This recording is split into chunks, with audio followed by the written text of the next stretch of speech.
Hey, what's up, guys? This is Doug from merchmetrics.com. I know it has been a while, and we'll get into kind of the reasons for why that is. But I wanted to do a 2019 year in review, kind of go over my sales, how things went, what went well, what didn't go well, and kind of give you guys an idea of kind of where I'm at right now. Well, let's just go ahead and jump right into it.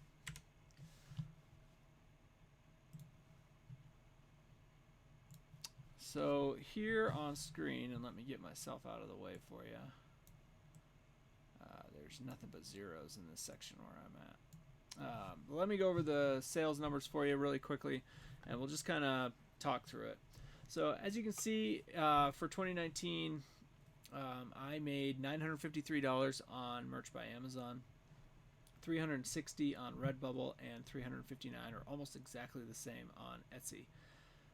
Now that's not the whole story. You can see down just a little further that my net profit or my net income for the year was $901.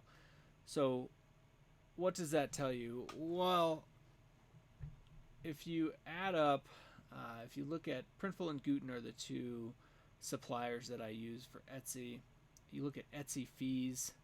Um, you add those together and you subtract what I made on Etsy in the year 2019, and you get about $8.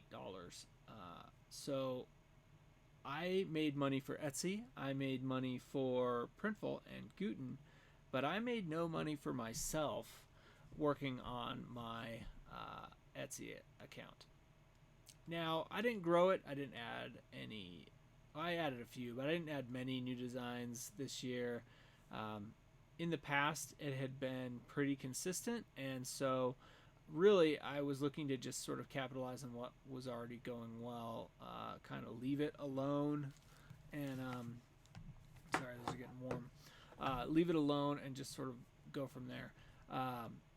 Maybe double down on what was working. Then they rolled out their changes to the advertising platform, and so I spent a couple of months kind of dabbling with that, and then they rolled out another change now to their advertising platform, and that's a whole different story that I don't want to get into in this video. But I feel like once Etsy went public, they just totally shifted gears to profit, profit, profit. It's all about squeezing as much as they can from the sellers, and I know that there are still lots of people who make lots of money on Etsy. I'm not saying that it's not a good platform.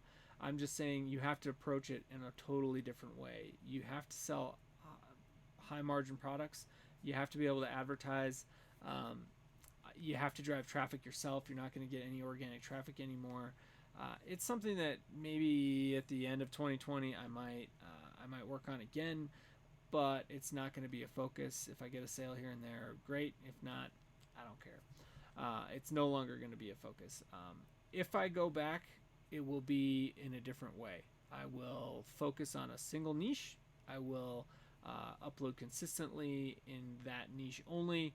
I will build out social media accounts for that niche. I will try to promote and drive traffic, but I'm just not gonna spend my time there anymore.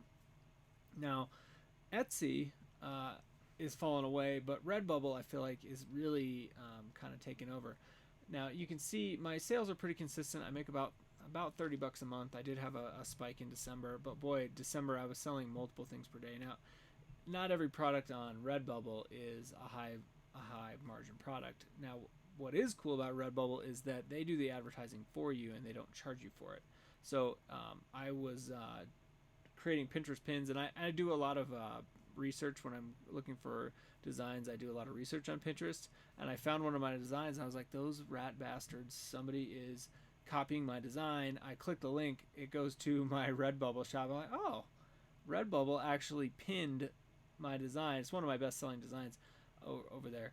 Like, they actually pinned my design to the Redbubble account, and that's part of the reason why that particular design does consistently well. I was pretty impressed by that. Now, I didn't grow that account nearly as much as I did the Merch by Amazon account this year as far as number of designs. And as you can see, if you've been following the channel for a while, you know that I did my 30-day challenge back in July, and June, and so those were pretty much almost my best 2 months of the year. I don't know why April was so good. I really don't. But yeah, so June and July were when I was running the challenge. While I was running the challenge, I made more. I was making more consistent sales. I was making more money. However, I was putting in more time. As you can see on the bottom half of this graph, and let me again move myself out of the way. I was tracking how many hours I spent. You can see that the latter half of the year, I didn't touch merch by Amazon, and that's another reason that we need to well, I'll tell you all about that here in just a second. I had some drama with merch at the end of the year, and it really turned me off to the platform for a while. I just did not want to touch it. But anyway, as you can see in the bottom here, I was keeping track of how many hours I was putting into merch, comparing to that to how much money I'd made, and the thought was that if I track this and over time how much I'm making per hour that I've ever spent in merch is going up, then that means that it is a passive income source, and that I'm making more as time goes on for the time I've already put in. If it's an active income source, whereas whenever I put in time I make more money, just like a job, then you should see that be flat.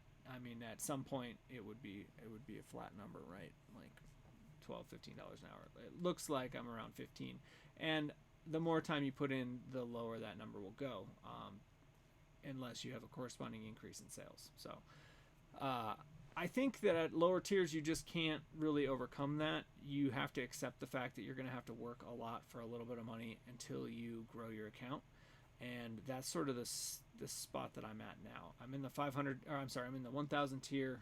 At the end of the challenge, I tiered up to 1,000. I'm at 953 sales, so I'm really getting close to the 2,000 tier, which means I need to do another challenge to fill up the account again. So what happened in October, November, and December that I put zero effort into merch? Because remember, I started a second 30-day challenge. I was getting excited about it again. Well, I had about 35 rejections, and they were all in a single niche. And what's funny about this is as Q4 was amping up, I would have done a lot better in Q4 too, because these designs were selling. As Q4 was amping up, I started to get rejection notices, and I was like, okay, that's weird. Like, this is a design from 2017. Why am I getting a rejection on something that's not even new? Well, it was selling. Somebody pulled the panic button at Amazon and said, whoa, there's something wrong with this design. I actually got rejected, 35 rejections for like the hate speech. I honestly completely do not understand why that happened. Now, I was targeting, it's like a veteran slogan, and in the United States it's like a veteran slogan, and it was in support of veterans and warriors in general. And I was thinking maybe it was because it was like violence related, being warrior related. I honestly, I don't know. I would show you guys the design, except for okay, so out of here, let's go through it. I think that I narrowed it down to a certain phrase that I was using in one of my bullets, and so I went through and I removed myself after getting, I think I got like 8 the first day, and then like day 2 I was like, okay, well, that's weird, well, they're gone, so I'll move on. Like 2 or 3 days later, I got like 15 more rejections. Like, they rejected the first few, then went back through my account, looked at all of them, and rejected a bunch more. And they seem to have one phrase in the bullets in common. So I narrowed it down to that, and I'm pretty sure I'm right, because I still have 4 or 5 of these designs up that did not contain that language, and those have been fine. It wasn't overtly aggressive, angry, or in any way I thought offensive, but when you play in Amazon's playground, I guess you play by their rules. So I accept. But it also meant that at the end of the year, I was like, well, it's Q4. I definitely don't want to get suspended and not get my royalties, since I'll probably make more in this month and in the next month than I did in the last few. I better just like stop. I better stop doing everything until I know for sure what's going on. I did not get suspended. I did not get my account shut down in any way. So I really don't know. I may never know. But I'm not going to touch anything else that I think could be uh, counted as, I guess, um, I don't know, controversial in any way. And I learned this lesson once before, so I should know better. But I had a bunch of Donald Trump designs that got retroactively rejected a couple years ago, and I really should have known that this was sort of, it's like a political leaning. It's sort of right there on the same in the same vein, and I guess I should have known. Anyway, sticking to evergreen niches in safe, non-controversial topics from here on out. There's been a few other changes as far as the end of the year, things that I learned. I'm giving Merchant Former another look. I will be doing some more content around that because they have added some more tools to the product that has actually made it really awesome for people, especially people getting started. And I don't know if you guys follow other content creators in the Merch by Amazon space, but it seems like maybe the worst is over. People seem to be getting some consistent growth again. Just this huge influx of new people to the platform seems to have slowed. People are moving on to the next hotness, which I think is the Kindle publishing or the low content book publishing. If you haven't already jumped on that bandwagon, I think you're probably too late. So don't. Just stick around where you're already at. In the coming year, we're going to do a few things. One, I do need a challenge again to get my account filled up. I'm at 463 designs, and I need to get that up to 1,000 in order to be eligible for a tier up in just 30 more. Oh no, I'm sorry. I think I have 55 more sales to go.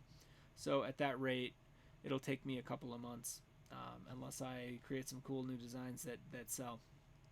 I think that this is the year that I'm going to create my own website and my own brand, and I've been looking into some other methods to produce my products other than print on demand, some other things that might make me a little bit more margin to play with, because if you're running your own brand and you want to do things like advertising, you really need to have a little bit more leeway than the thinner margins that we're allowed to get on Amazon, just because we already have all the organic traffic.